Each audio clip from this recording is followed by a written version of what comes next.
Конечно, я помогу вам. Без проблем. Иногда человек становится мягким для чужих.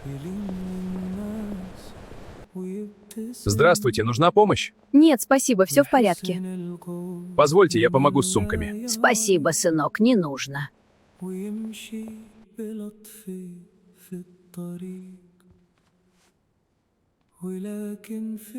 Ты занят? Ну да. А что тебе нужно? Что ты хотела? Я хотела попросить тебя помочь. И жестким для тех, кто рядом с ним каждый день. Ты сама не можешь? Я только сел. Подожди.